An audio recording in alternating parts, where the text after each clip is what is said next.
Уг нь бол ингээд компани тухай хуулиар зохицуулах юм харилцаа юм байгаа юм л да. Тэгээ төр нь өөрөө ингээд төрийн өмчтөрөө тусдаа компани байгуулцдаг, хувийн хвшил тусдаа хууль гаргацдаг. Хувийн хвшил дээрээ дахиад тусдаа хуультай. Тэгээд хоёр өөр хуулийн зохицуулалтаар хоёр төрлийн бизнес байгуулалт яваад идэг нэг юм ойлгомжгүй байдал бий болоод байгаа. Уг нь бол төр өөрөө юм ядуутай байдлыг бий болгож өгч болохгүй гэдгийг би одоо байнга хэлж байгаа. Тэгэхээр ингээд хуулиар бас ингээд ядуутай байдлыг бий болгож өгöd байгаа юм аа. Тэгээ нөгөө төр хувийн хвшилтэд өрсөлдөхгүй байх зарчим гэх мэт зүйлүүд нь бас энэ хууль дээрээс харагдахгүй байна. Тэгээ хэдүүл ингээд нийтдээ юг хараад үзэл та нийтдээ төрийн бол орон нутгийн өмчийн оролцоотой аж ахуйн нэгжүүд гээд харахаар нийтдээ 465 аж ахуйн нэгж байгаа юм. 465 аж ахуйн нэгж дээр 67596 ажиллаж байгаа юм. 67596 хүний ажиллаж байгаа энэ юу өөрийн хөрөнгө 143 их найддаг хөрөнгөтэй байгаа байхгүй. Тэгээ төрчин өөрөө ийм их том чөлөөт одоо дотоодын бүтээтгүүрийн 74% үйлдвэрлэдэг. Тэгээ нөгөө талдаа энэ яагаад ингэж энэ нөхөр сайд нар ч ирэх мэдлээ булаацтай байна. Энд чи одоо нэг сайд байхгүй шүү дээ нэрээ. Эдрөө сайдаас өргөн байхгүй шүү. За ингэ сайд нар чи яагаад ирэх мэдлээ булаацтай байдгийг гэхээр төрийн өмч компаниудад далхиндуулаад томилгоо хийдэг байхгүй да. Одоо томилгоо хийгээд яадаг вэ гэхээр тэндээс хамгийн өндөр цалинтай, хамгийн өндөр орлоготой хүмүүс дээрээ өөрийнх нь намын төлөөний хүмүүсийг тавьдیں۔ Одоо хамгийн сүүлийн жихэд дархан төмөлгийн үйлдвэр дээр ирэх барьж байгаа намын залуучдын байгууллагын нарийн машин дарга утсан. Ямар өрсөлдөх чадвараар энэ залуу очсон бэ гэх нэг асуулт байгаа юм. Тэгээ энэ хууль батлагдаад би бол нөхцөл байдал сайжруулж итгэхгүй байна. Энэ бол уламд ордно. Нэг ийм нөхцөл байдлуудаар бид нар өөрсөндөө нэгдэр дүгнэлт хийх хэрэгтэй байгаа юм аа. Одоо энэ зөвхөн төрийн өмчийн оролцоотой 102 аж ахуйн нэгжүүд чинь 10 саяас дээш төрлийн цалинтай байгаа шүү дээ гүйцэтгэх захирлууд нь.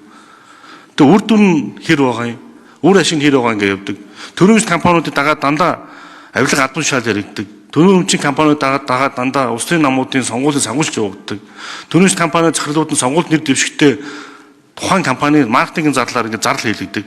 Хэдүүлээ сая татан буугдаар нэрийг нь өөрчилсөн Эрдэс Монгол нэгдэлтэй Чингис хаан хөшлийн корпорац болцсон. Энэ ингээд харахад зөвхөн 2024 онд борлуулалт маркетингийн зардал нь 3.2 их найд төгрөг гарсан байна шүү дээ. 2025 онд 2.5 их найд. Гэтэл Эрдэнэт үйлдвэрийн засгийн баяжилд Эрдэнэс 5 толгойн нүүрсийг маркетингийн сурчлах ямар ч шаардлага байхгүй. Энэ өөрөө төлөвсөн хүсээгүй хэдэн жилээр хүлээгдээд зах зээл нь ингээд бэлэн байж байгаа. Ерөнхий удирдлагын зардал нь 2024 400 тэрбум та нар боддоо 400 тэрбум. 2025 онд 451 тэрбум. Менежментийн төлбөр нэрээр 2023 170 тэрбум төгрөг цуглуулсан. Одоо энэ Чингис хаан үндэсний корпорац. Захирал нь сарын 20 мянган долларын цалинтай. Жишээ нь Эрдэнэс Монгол корпорац инженеэр ярих юм бол ямар ч үйлдвэрлэл явуулдаг. Доороо засгийн газрын тогтоолоор байгаа хэдэн аж ахуйн нэгжүүдээс менежмент төлбөр нэрээр авдаг. Тэгээд маш их хэмжээний үгээр татан буулгадаг. Ийм одоо хөрөнгийн үр ашиггүй зарцуултыг хохирлын хэн хариуцах юм? Шийдвэр гаргасан одоо засгийн газар хариуцах юм уу? Эсвэл тухайн одоо өдөрж байгаа албан шалрууд хариуцах юм уу? Бид нэр ингээд төрийн өмчлөл болохоор яаж өөрчлөлт болдог, нэрийг яаж өөрчлөлт болдог, энэ чинь нэр өөрчлөлт хадгалаад бичиг баримт бланк гэл бүх юм чинь өөрчлөгдөд энэ чинь дагаад зардал гарна шин. Тэгээ ийм юмнууд өрөөсөө бид нэг юм юугаар харахгүй бол одоо та хэд маань нэр хүний юмд хандж байгаа юм шиг хандж шин. Тэгээд нэг юм сайхан гоё нэртэй хууль оруулаад ирдэг. За тэгээд ягаад аудитыг бас аваа ичваа. Төрийн өмч компаниудад ягаад төрийн аудитын газар аудит их боломжгүй тухайн компаниуд тузын гишүүд аудитын компани сонгох боломжтой юм хууль эрхлэл оруулаад ирвэ. Тухайн компани тузын гишүүд ирэх барьж байгаа намын томилгоор томилогдчих шүү дээ. Өргөн барьсан хуулийн төслийг чинь 34.4 энэ байна л да.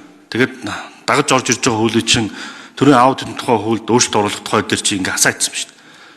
Тэгээд төрийн өмч компаниудын чинь бодтоор өдөр зөвлөлийн тэр 9 гишүүн намын томилгоор хийгдчих шүү дээ. Одоо энэ та нар бүгдээрээ мэдчих шүү дээ. Сайн нийслэлийн сонсголт бүгдээрээ харж байгаа. Тэгээд намаар томилогдсон хүмүүс төрийн аудитыг хянуулахгүй гэдэг логик байхгүй да.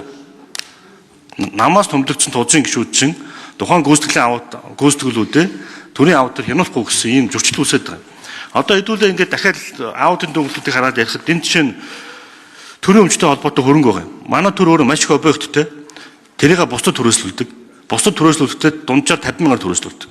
Бусдаас төрөөслөхдөө хамгийн ихтэй метрик квадратын 171 мянган төгрөг төрөөсөлдөг. Хамгийн багадаа 100 мянгаар төрөөсөлдөг. Одоо та бүгд аягүй сайн мэднэ Монгол огны хажууд голон тонк байгаа. Тэр жишээ нь одоо төрийн өмч шүү дээ. Тийшээ ягаад төрийн байгууллагууд оруулах болохгүй бусдаас төрөөслөд байгаа юм. Энэ хууль батлагдаад байд өөрчлөгдөхгүй. бодтойгоор 2028 онд энэ хэвээрэл байна. Бид нар ингээд нэг сайхан нэртэй гой зоригтой юм хөлөнцлүүд зөндөө оруулж ирдэг. Батлагдаад явдаг. Хэрэгжилтээр дандаа 0. Одоо чинь энэ хуулиар тэгвэл дахиад тодруулъя. Засгийн газар хэрэглэгчдэр байгаа 31 компани, эрчим хүчний яам дээр байгаа 21 компани чинь төрийн өмчийн орон дээр очих юм уу? Очихгүй шүү дээ. Сайд нар чинь компаниуд өгөхгүй. Ягаад гэвэл тэнд маш их зарлыг өргөө зардал болгож үйл ажиллагаа санхүүжүүлдэг. Өөрсдийнхөө сайд нар өөрсдийнхөө багцад рекламын зарлагыг 24 тэрбум төгрөг 2024 онд чинь хэвлэл мэдээлэл гаргасан байна шүү дээ. Зөвхөн нэг сайд өөрийгөө сурчлуулах хэрэг 1.1 тэрбум төгрөг зарцуулсан байдаг. Энэ компаниуд төсөөс гардаг, төрийн компаниудаас гардаг байхгүй та. Тэгэхээр энэ байдал өөрчлөгдөхгүй.